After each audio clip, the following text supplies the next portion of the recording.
ওয়া ইজা কুরিয়াল কুরআনু ফাসতামিউ লাহু আনসিতু লাআল্লাকুম তুরহামুন। আল্লাহ সুবহানাহু ওয়া তাআলা পবিত্র কোরআন দ্বারা আমাদেরকে একটি মেসেজ দিয়েছেন। মেসেজটি হচ্ছে, যখন কোরআনের আলোচনা হবে তখন যেন আমরা সকলে মিলে চুপ থাকি। তাই সকলের কাছে আবেদন যে আমরা সকলে চুপ থাকব এবং মনোযোগ সহকারে কোরআন থেকে কিছু আলোচনা শুনব। আমাদের কাছে উপস্থিত হয়েছেন সুদূর আগত 24 পরগনা থেকে ইন্ডিয়া কোরআন রিসার্চ ফাউন্ডেশনের পক্ষ থেকে। তিনারা কোরআন থেকে আমাদের আলোচনা শোনাবেন। একটু মনোযোগ সহকারে সকলে শুনবেন। অতঃপর এখন আমাদের সামনে আলোচনা স্টার্ট করতে যাচ্ছেন আমাদের স্যার আলোচক তরিকুল ইসলাম সাহেব। তিনার মূল্যবান বক্তব্য আপনারা মনোযোগ সহকারে শুনবেন। আর যারা এখনো এসে উপস্থিত হতে পারেননি, চুপি চুপি ভাবে এসে স্টেজে চেয়ার আছে, ওখানে বসে যাবেন। কেউ হট্টগোল বা কথা বলবেন না। বিসমিল্লাহির রহমানির রহিম। সর্বপ্রথমে আমি শুকরিয়া আদায় করছি সেই মহান আল্লাহ পাক রব্বুল আলামিনের দরবারে, যিনি আমার এবং আপনাদের বাকশক্তি দিয়েছেন, দৃষ্টিশক্তি দিয়েছেন, যিনি সর্বশক্তিমান, মহাপরাক্রমশালী, মহাসুবিজ্ঞানী প্রজ্ঞাময়, যিনি খুঁটিবিহীন অবস্থায় সপ্তম আসমানকে ঝুলিয়ে রেখেছেন, তাতে রাশি চক্র সৃষ্টি করেছেন, হাজারো লাখ ও কোটি নক্ষত্র রাশিকে সাজিয়েছেন, আসমানকে সুসজ্জিত করেছেন, সুশোভিত করেছেন, এবং তিনি সূর্যকে স্থাপন করেছেন প্রদীপমালা হিসাবে। এই অন্ধকারময় পৃথিবীকে তিনি আলোকিত করেছেন এবং চন্দ্রকে স্থাপন করেছেন মানজিল হিসাবে, যাহার দ্বারা আমরা বছর, মাস, দিন গণনা করতে পারি। এবং তিনি যুগে যুগে নবী রাসূলদেরকে প্রেরণ করেছেন, পাঠিয়েছেন সুসংবাদদাতা এবং সতর্ককারী হিসাবে।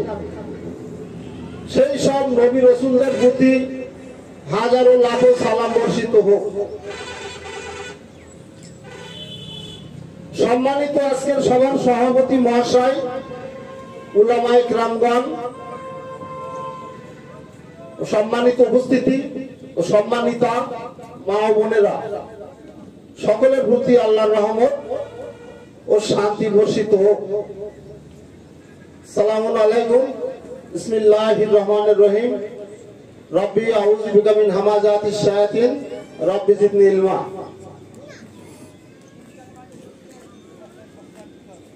আজকে ইন্ডিয়া কিউআরএফ কোরআন রিসার্চ ফাউন্ডেশন এর পক্ষ থেকে মুর্শিদাবাদ, ইসলামপুর, নাজিমপুর সংলগ্ন ময়দানে সম্মানিত ফজর সাহেব বা ফজর মন্ডল সাহেবের নেতৃত্বে এবং তার সহযোগী সকলেরই সহযোগিতায় এবং ওয়াদের উদ্যোগে এক ইসলামী সম্মেলনের আয়োজন। এই মজলিসকে আল্লাহ পাক রব্বুল আলামিন যেন গ্রহণ করে নেন এবং বংশ পরম্পরায় এই পবিত্র মজলিস যেন কিয়ামত পর্যন্ত জারি রাখেন।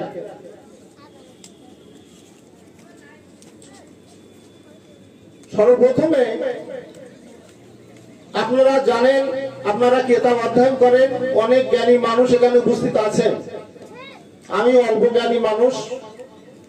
এই কিতাব থেকে, আল্লাহ নাজিলকৃত কিতাব থেকে যতটুকু যৎসামান্য বোধ জ্ঞান আমি উপলব্ধি করতে পেরেছি, সে সম্পর্কে আমি সংক্ষিপ্ত ভাবে কিছু আলোচনা করবো। কারণ আরো বক্তা আছেন, আমাদের হানিফ ভাই সাহেব আছেন, আমাদের মকুল স্যার আছেন এবং ফজল ভাই সাহেব আছেন, আলোচনা রাখবেন। বিষয় হচ্ছে, কোরআন পাঠ আমরা করি, সকলেই করি, কিন্তু বাংলা, যেহেতু আমরা বাংলা ভাষী, আর বাংলা ভাষায় অনেক নবী রাসূলকে আল্লাহ পাঠিয়েছিলেন। শুধু বাংলা ভাষা না, পৃথিবীতে যেখানে যে ভাষা আছে সেই ভাষায়, সেই অঞ্চলে সেই ভাষাভাষী নবী রাসূলকে পাঠিয়েছিলেন। এখন যদি ইংল্যান্ডে আরবি ভাষার রাসূল যায় বা নবী যায়, ইংল্যান্ডবাসী কিছু বুঝবে না। এই বাংলা যদি আরবি ভাষার রাসূল আসতেন, তিনি যদি বাংলা না বুঝতেন, তাহলে আমরা বাঙালি, আমরা কোরআনের কিছু বুঝতে পারতাম না। অতএব আমরা বাঙালি, আমাদের মাতৃভাষা বাংলা এবং বাংলা ভাষায় আমাদের কোরআন বুঝতে হবে। তো কোরআন শুধু বাংলা রিডিং পড়ে গেলে পরিপূর্ণভাবে বোঝা যাবে না যদি আপনারা উপলব্ধি না করেন। যেহেতু বোধ হিকমত দেওয়ার মালিক আল্লাহ ঘোষণায় দিয়েছে, কোরআন পড়বেন, কোরআন নিয়ে গবেষণা করবেন, কোরআন নিয়ে চিন্তা ভাবনা করবেন। আল্লাহ একটা আয়াত দিয়েছেন, তোমাদের অন্তর কি তালা পড়ে গেছে? তোমরা আমার কিতাব পড়ো না, তোমরা আমার কিতাব বোঝো না, তোমরা আমার কিতাবকে নিয়ে গবেষণা করো না। এটা আল্লাহর কথা। কোরআন পড়তে হবে এবং গবেষণা করতে হবে। যদি আমরা গবেষণা না করি,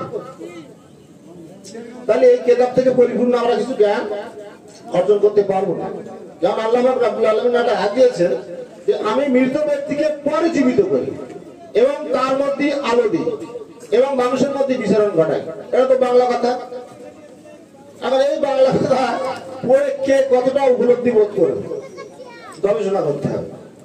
বিষয় হচ্ছে, আমি কিছু সায়েন্স, কোরআনের বিজ্ঞান নিয়ে কিছু সংক্ষেপে আলোচনা করবো, কিন্তু আমার সময় সংক্ষেপ।